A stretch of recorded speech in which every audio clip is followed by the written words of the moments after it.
Bullshit. It's the No Bullshit Marketing Show.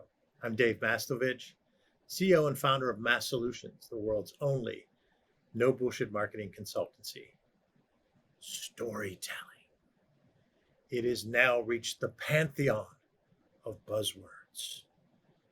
I remember back in 2015 when I started using the term storytelling to explain how significant it was for businesses and leaders to leverage storytelling. And we were retained in this controversial PR situation to help a community organization that made big time news that they had hired us. And one person was interviewed and said, "Storytelling?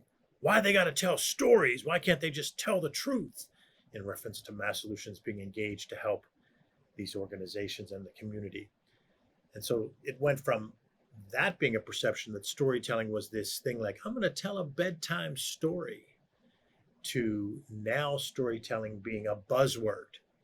It's up there with the past history of buzzwords where you had onboarding and, one now is stack. You have your technical stack, you have your sales stack. So stack is a buzzword.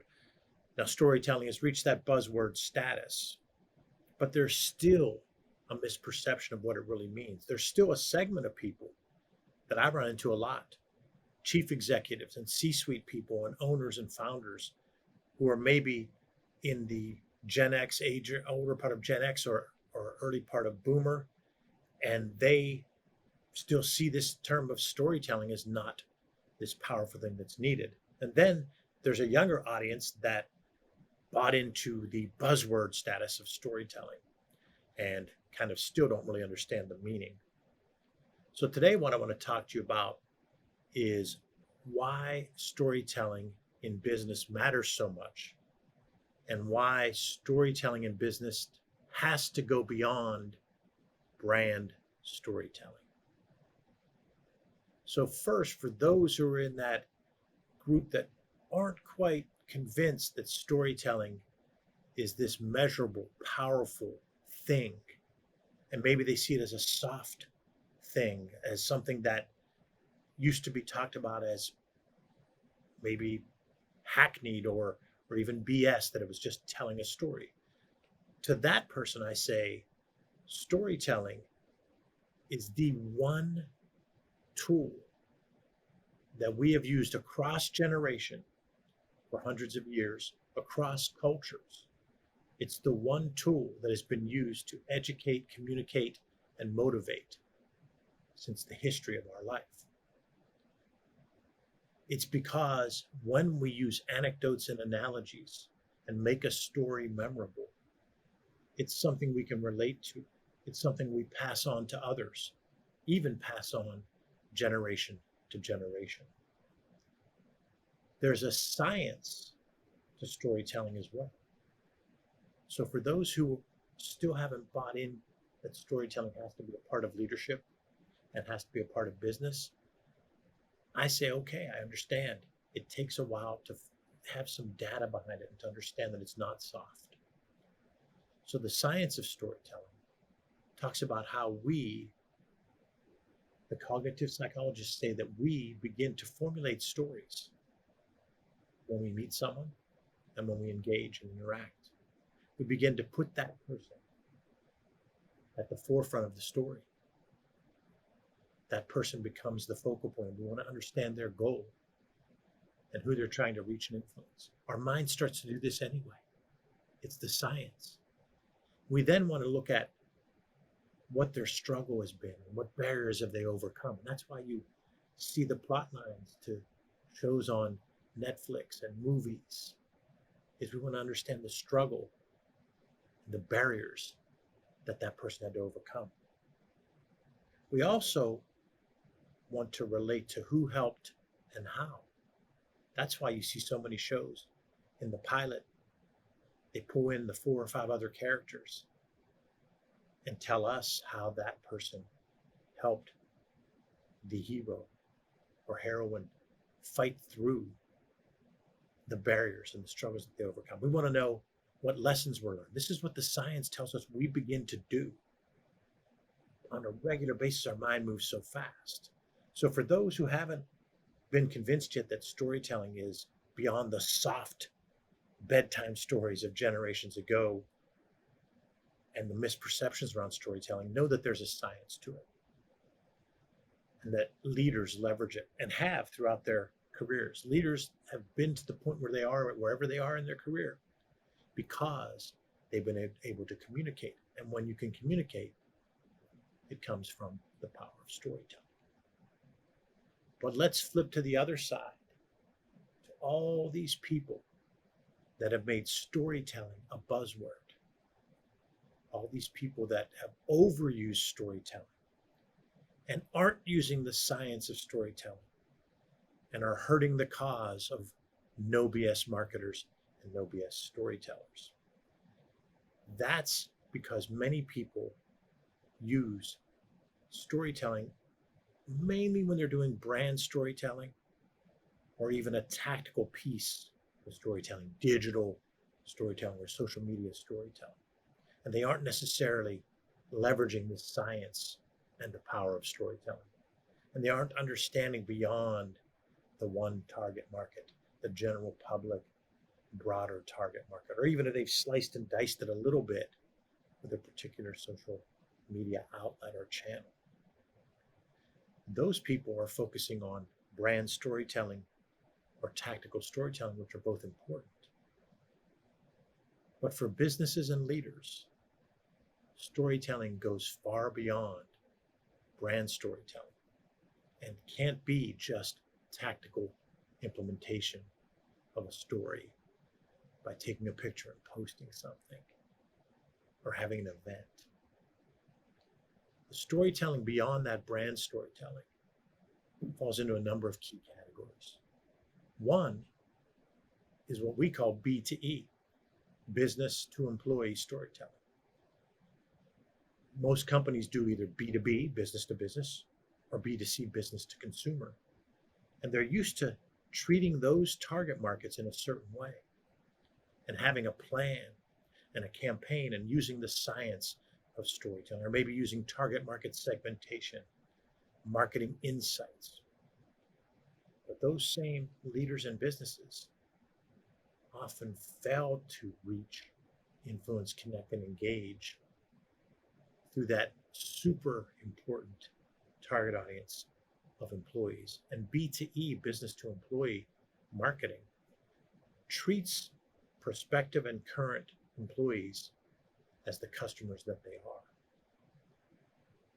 And B2E marketing then leverages B2E storytelling and tells your story in a way that helps with the 3 R's of business to employee marketing: recruiting, retention, and results. Now, recruiting and retention are somewhat obvious in that you know that we're in this supposed talent war and the great resignation. So telling your story in a way that talks about your culture and talks about what's in it for them beyond the actual main task that they'll do, that can help with recruiting. It can also help with retention. But where B2E storytelling makes a big result on is on results, because 82% of employees, regardless of company or industry, believe that their productivity suffers because of poor or limited communication up, down, and across the organization. 82% for their productivity could go up. That's the results. Their results could be improved if communication were better. Now, when I speak across the country to C-suite organizations, leaders, middle managers, I hear again and again, well, we tell them the why, and we talk to them about the processes, but they're talking to them in the way that they want to communicate, and they're not treating them the way they treat their customers. They understand that customers need to be reached through different channels. A billboard might work in conjunction with a broadcast and television commercial on cable, but it also might use social media outlets. And you might use a video that you sent to a prospect to tell them. You might communicate in 6, 7 channels to your target audiences. You know you have to make that message creative when it's the consumer. But we're telling employees what to do in the manner that we want to tell them. So BTE helps with results when we look at that employee segment and we slice and dice it just like we do our customer segments.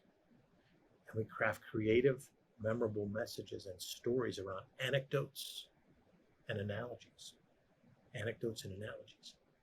So that's the first group that goes beyond brand storytelling and beyond tactical storytelling.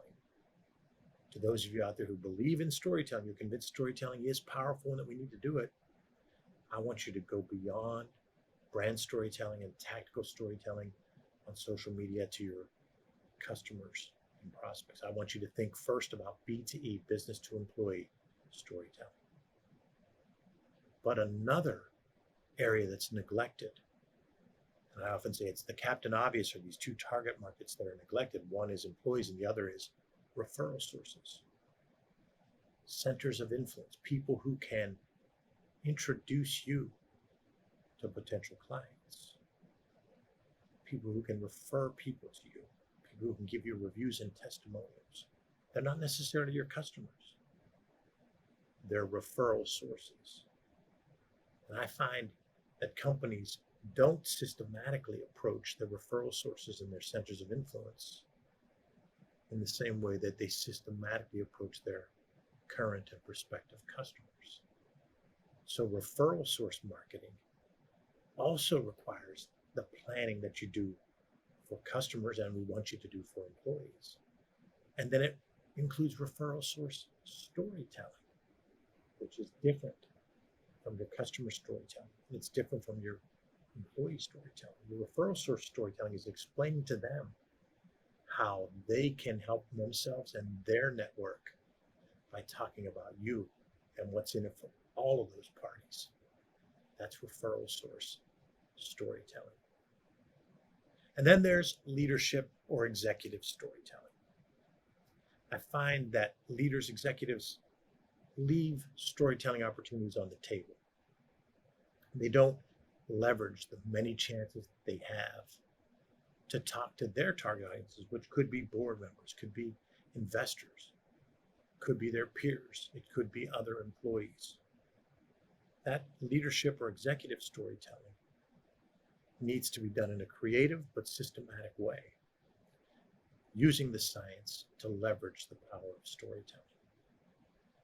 So those are the ways that I wanted to talk about. First, why storytelling is so important to business and to leaders. And then why storytelling has to go beyond brand storytelling or tactical storytelling and to touch on business to employee storytelling, referral source storytelling or centers of influence storytelling, and leadership or executive storytelling. Thanks for listening to another episode of the No Bullshit Marketing Show, recorded here in Mastovich studio in bold, beautiful downtown Pittsburgh, Pennsylvania. Remember, ask yourself, what's the big idea? And build your story around the answer. It's all about bold solutions, no BS.